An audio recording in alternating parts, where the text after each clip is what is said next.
Glovebox Live's Nick John interviews Mercury-nominated artist C Duncan before his gig at the Old Fire Station in Oxford.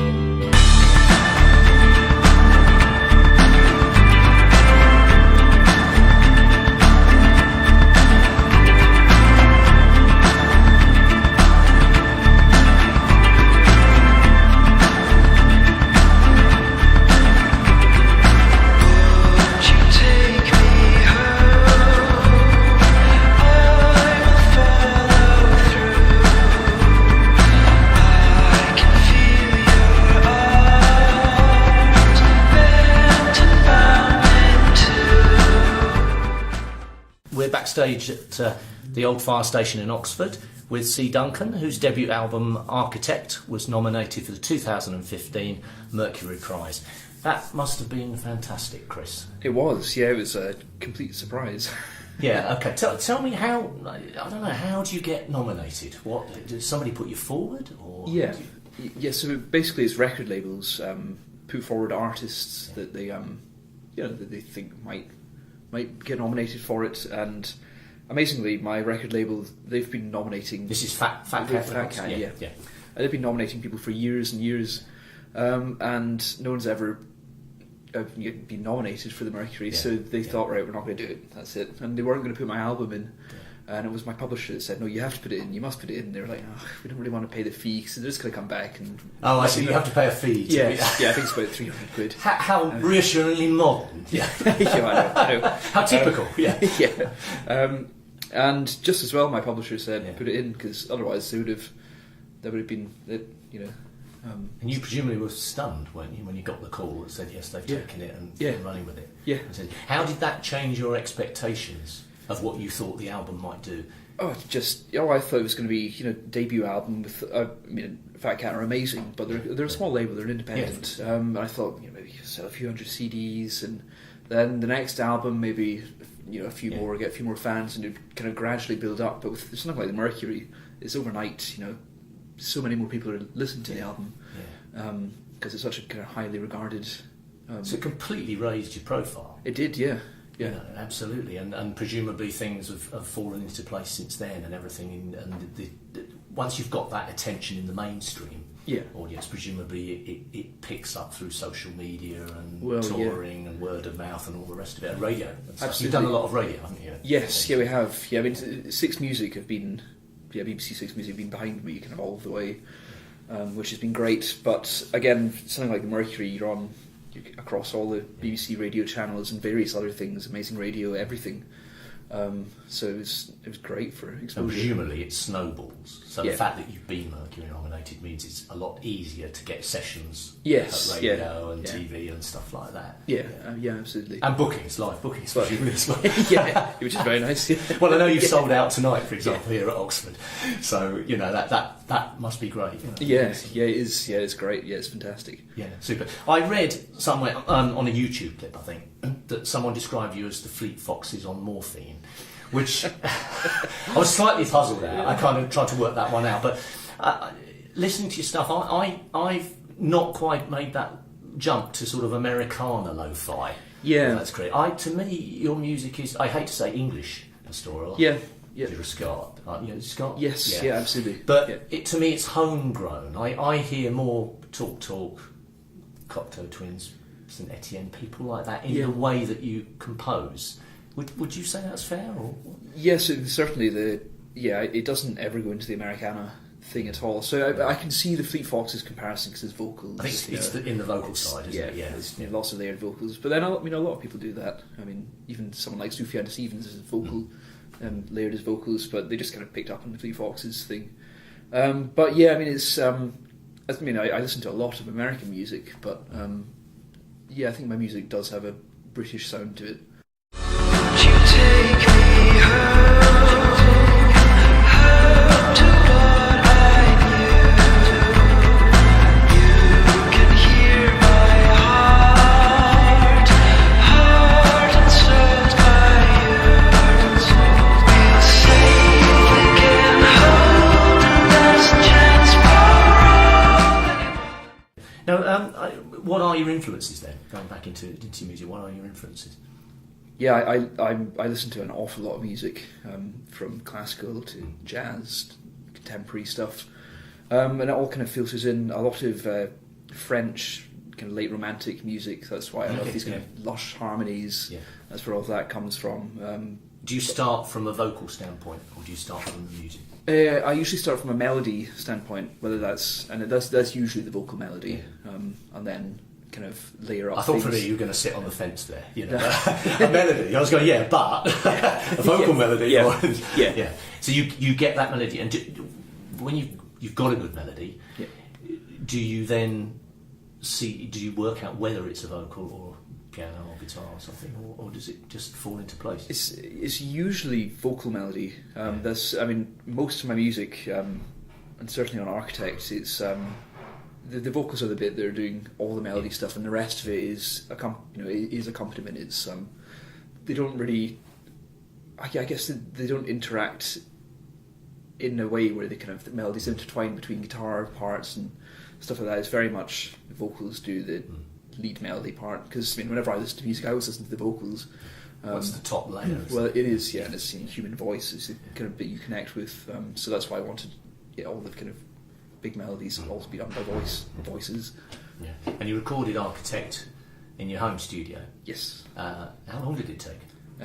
It took about... How many years are we talking? Yeah, it was just over a year. Okay. Can I ask, did you already have the record deal already? I did, yeah. Okay. Yeah, so that's interesting. Yeah, it was a really fun way of working, actually. Yeah. It was a Fat Cat. I sent a demo into them. It was 4, actually. Yeah. Sent it in, and they said, really like that, can you send us another one? Sent them another one. Then went down to Brighton to meet them, and they said, right, can you make us an album now? So they were there from the very beginning and just kind of helped me through the whole thing, which was brilliant. Yeah. And also because I record from home, I could just do it up here, and then Skype call with them and send tracks down to them. I didn't have to go into studios, and then they would have to come in and listen to the production and stuff. It was a really nice way of working. Yeah, so you made obviously the use of modern technology and as much as it is now. Yeah. And you've got a good home studio set up, because you're a multi-instrumentalist. I have to say this, aren't you? So you surround yourself presumably with everything, bits and bobs. Yeah. And tinker. Yeah, basically. I think that's why it took so long to put together, was just a lot of tinkering. But yeah, my home setup's really simple. It's a computer, a microphone, and an external hard drive, an external sound card. Sorry.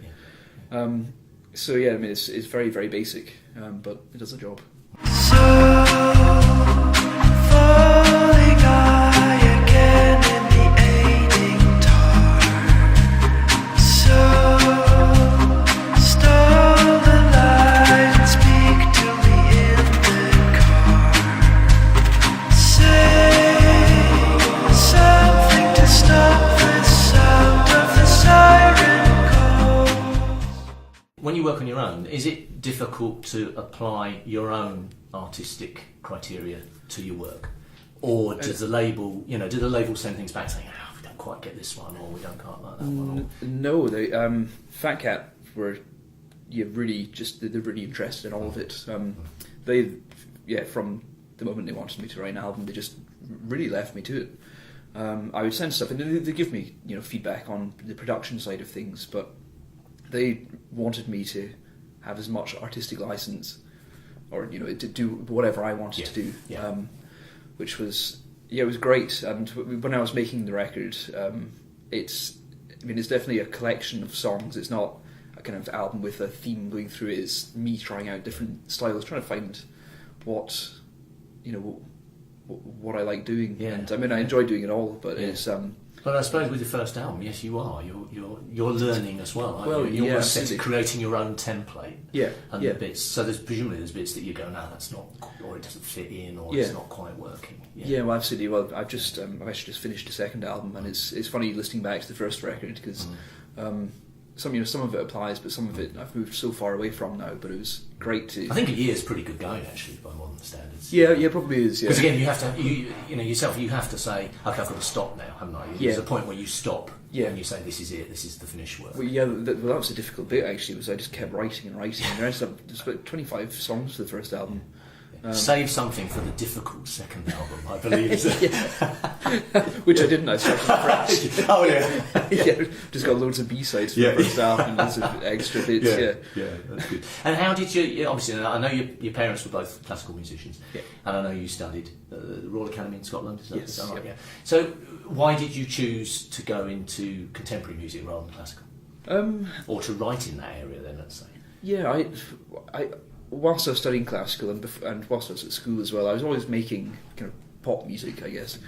You know, I do want to go back to writing classical music, but I get a lot of satisfaction from, you know, it's a bit like painting as well. You know, if you paint a picture, the finished product's there in front of you. You don't have to wait for an orchestra to play your piece, and then you have to go back, edit it, they play it again, or you know, there's none of that waiting. There's that instant satisfaction which I really like getting from recording popular music, and so I guess that's one of the reasons. And also, I just really enjoy making pop music. Say something to silence all of the sounding storms away. So are young, so going on again to go where the April I know, going on again and so.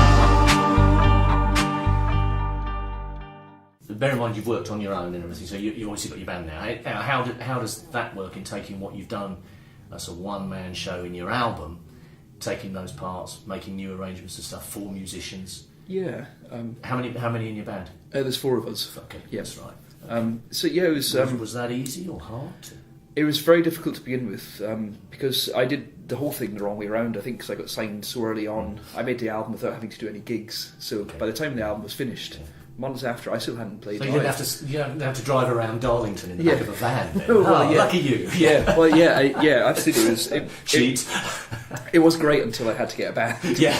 Because again, I made all the music and I hadn't put any thought into how I was going to do it live. So I started off just me with backing track and guitar, and it was all a bit karaoke. So I only did one gig like that. Then the bass guitarist Lewis, him and I were working in a cafe at the time together, and so I said, "Do you want to try and help me out with this?"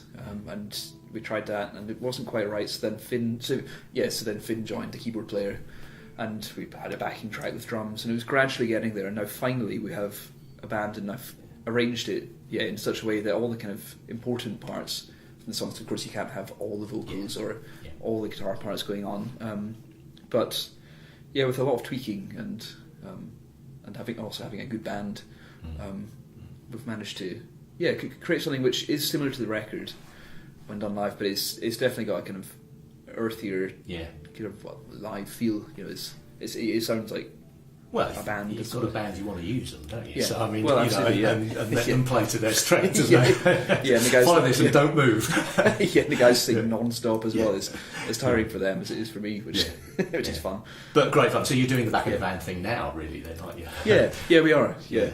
Which is great. It's really nice having spent a year recording by myself to now being out constantly, in contact. The natural question from that is, you've got all the second album written. Yep.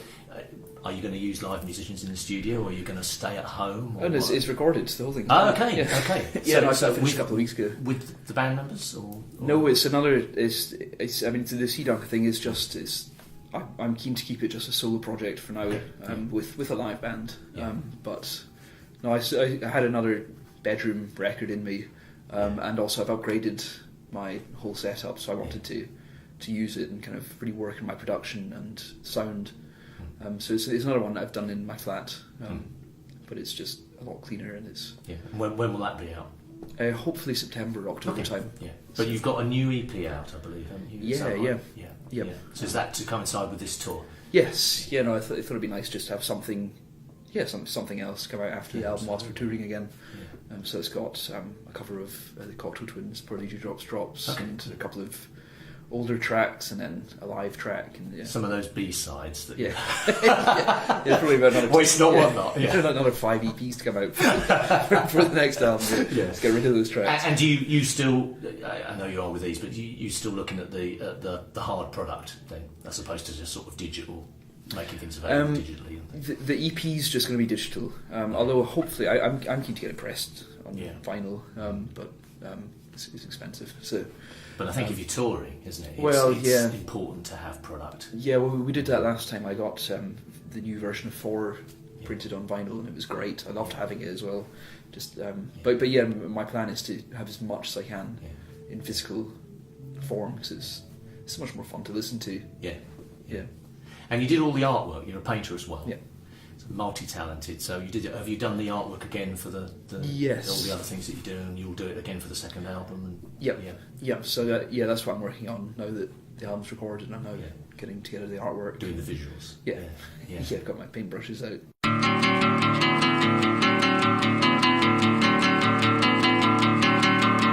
Take me out to the garden. Go and color me blue. I feel new. I feel new. I feel so alive. So alive. Leave me here on the patio.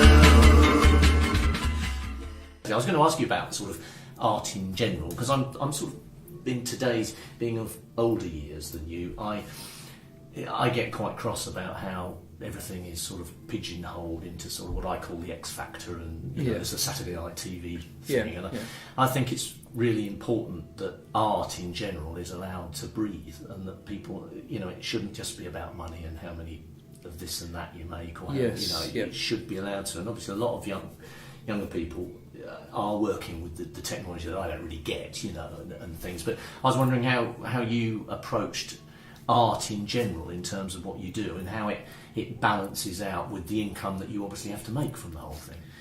I mean, my approach is that the art's the first. You know, that has to come first. That's the only thing that's going to last. You know, the money's not going to last. You know, no, it's going to Tesco's, isn't it? Yeah, well, but your sort of publicity and all that kind of stuff. It all goes.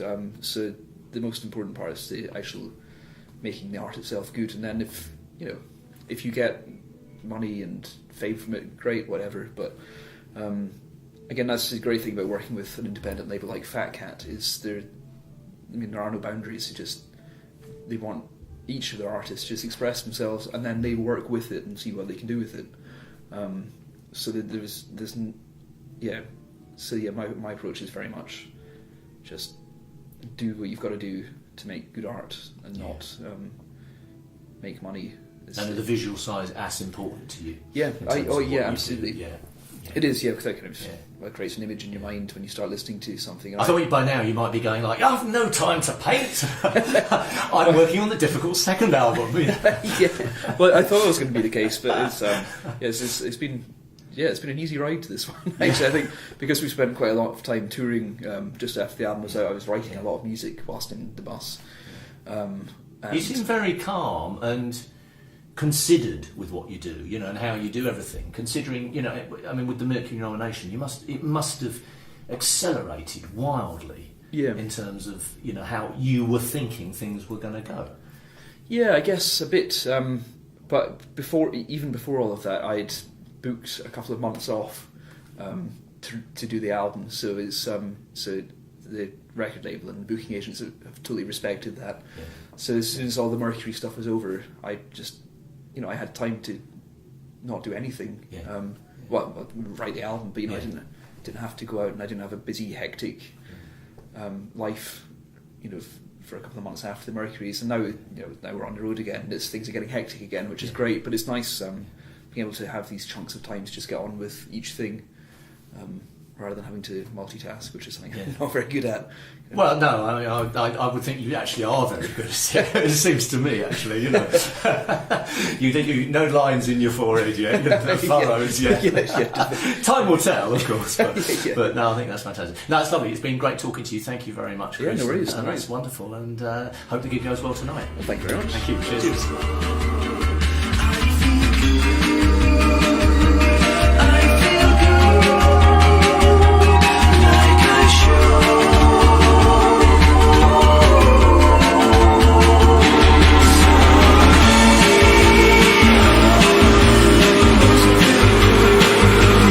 That was a broadcast production by gloveboxlive.uk.